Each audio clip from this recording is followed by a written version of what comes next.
Hello दोस्तों, welcome to sunrise classes.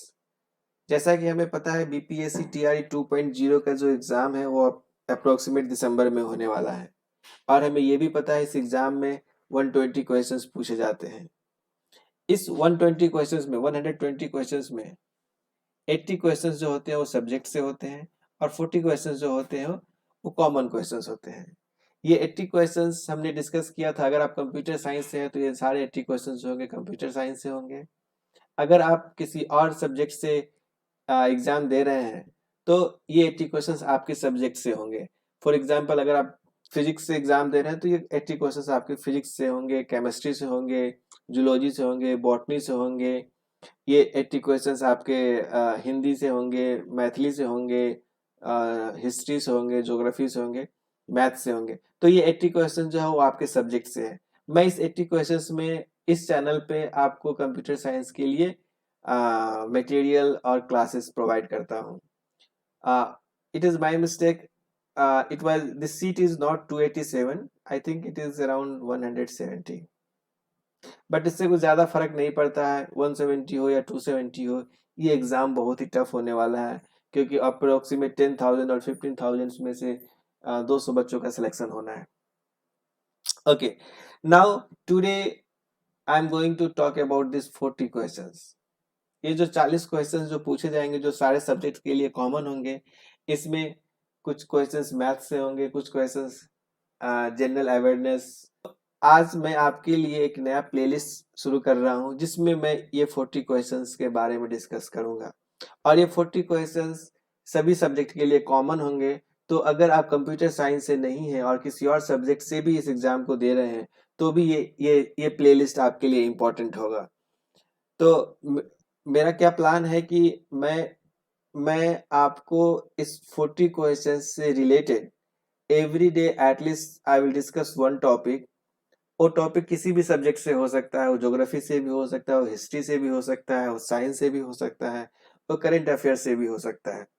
तो मैं एक टॉपिक डिस्कस करूंगा और एक टॉपिक साथ में मैथ्स का डिस्कस करूंगा। Approximate 8 to 10 questions will be there from the maths. और अगर आप साइंस बैकग्राउंड से हैं तो ये आपके लिए एडवांटेज है क्योंकि आप ये 8 to 10 क्वेश्चंस तो आपको करने ही चाहिए क्योंकि ये क्वेश्चंस बहुत ही इजी होते हैं। तो और ये 40 क्वेश्चंस और ये 80 क्वेश्चंस, सारे क्वेश्चंस का मार्क्स तो सेम ही है। तो इसीलिए ये सेक्शन भी बहुत इंपॉर्टेंट हो जाता है और इसके मैथ्स के क्वेश्चंस तो आपको करने ही चाहिए। हेलो दोस्तों, आज मैं आपके लिए इस सीरीज में लेके आया हूँ करंट अफेयर्स का topic, that is Nobel prize winners in 2023। इस सीरीज का एक पर्पस ये भी है कि आप अपने आप को चेक कर सकते हैं कि आपका preparation up to the mark है कि नहीं। और मैं आपको इस सीरीज के थ्रू कंप्लीट सिलेबस कवर करने नहीं जा रहा हूं, but it will work like a booster. It will boost your scores in the exams. इस लिस्ट में आगे बढ़ने से पहले मैं आपको कुछ पॉइंट्स बता देना चाहता हूं कि ये नोबेल प्राइजेस जो है, it was started by Alfred Nobel. हमें शायद इनका नाम तो सबको पता होगा, अल्फ्रेड नोबेल। इम्पोर्टेंट बात यह है कि इन्होंने एक आविष्कार किया था डायनामाइट का। It was very popular at the time. So इन्होंने डायनामाइट का जो आविष्कार किया था ये क्यों किया था? क्योंकि उन्हें पहाड़ों को तोड़ने में, खादान में, एक्चुअली डायमंड्स के ड्रिलिंग में, विस्फोट करके पहाड़ों को तोड़ के रास्ता बनाने में, सुरंग बनाने में ये यूज होता था।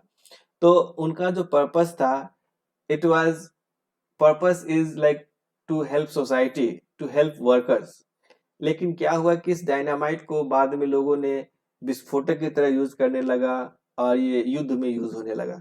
तो जब ये इनका आविष्कार को किसी गलत तरीके से यूज करने किया जाने लगा तो ये थोड़ा दुखी हुए और इन्होंने सब कुछ डोनेट कर दिया। And then from there the Nobel prizes has started. The first Indian who got the Nobel prizes is Rabindranath Tagore. Rabindranath Tagore, ये तो सबको पता होगा। इन्होंने 1913 में इन्हें नोबेल प्राइज मिला था लिटरेचर में।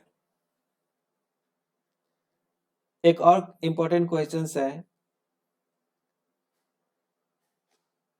रेड क्रॉस को अभी तक 3 बार नोबेल प्राइजेस मिल चुका है पीस में। तो ये भी एक क्वेश्चन बनता है कि who got the 3 times Nobel prizes. Okay, now let's talk about the 2023। Actually Nobel prizes जो है 6 फील्ड्स में होते हैं। आप यहाँ पे देख सकते हैं, मैंने लिस्ट आउट किया है। First is medical, physics, chemistry, literature and peace, 3, 4, 5. I have listed only 5 area. You have to tell me which one is the 6th one. Okay. तो एक्चुअली ये जो नाम है हमारे लिए बहुत ही डिफिकल्ट है रीड करना, इसीलिए मैंने इसका हिंदी में भी आपके लिए लेकर आया हूँ। I think it will be helpful to remember. तो सबसे पहले मैं प्रोनाउंस कर देता हूँ एक बार इस चीज को। मुझे नहीं लगता कि हर कुछ इसमें याद करना और जरूरी है एग्जाम के लिए, but important thing will be the साहित्य एंड द शांति। तो लिटरेचर में किसे नोबेल प्राइज मिला और पीस में किसे नोबेल प्राइज मिला। तो चिकित्सा के क्षेत्र में जो नोबेल प्राइज मिला है वो है कैटालीन कारिको एंड ड्रू विसमैन। इनको क्यों मिला है? आपको पता है 2020 में कोविड का प्रभाव था, तो इन्हें जो मिला है मैसेंजर राइबोन्यूक्लिक एसिड, जो mRNA के नाम से जाना जाता है। You have to remember this mRNA only, that is enough. इसके लिए इसमें कुछ संशोधन, कुछ रिसर्च करने में इनका योगदान था और इनको वैक्सीन बनाने में भी इनका योगदान था, इसीलिए इन्हें नोबेल प्राइज मिला है चिकित्सा के क्षेत्र में। फिजिक्स में किसे नोबेल प्राइज मिला है? तो फिजिक्स में मिला है पियरे एगोस्टिनी, फेरेंक क्रॉन्स और एनी एल व्हीलियर। इन तीनों लोगों को फिजिक्स में नोबेल प्राइज मिला है क्योंकि इनका योगदान था एटोसेकेंड पल्स के विकास में। तो आपको यहाँ पे याद रखना है एटोसेकेंड पल्स। रसायन क्षेत्र के क्षेत्र में केमिस्ट्री में मॉन्जी जी बारवेडी, लुइस ई ब्रूस, एलेक्सी आई एकिमोवा, ये 3 पर्सन है, फर्स्ट, सेकेंड एंड थर्ड। इन तीनों को केमिस्ट्री में भी नोबेल प्राइज मिला है 2023 में। इनको मिला है क्वांटम डॉट्स के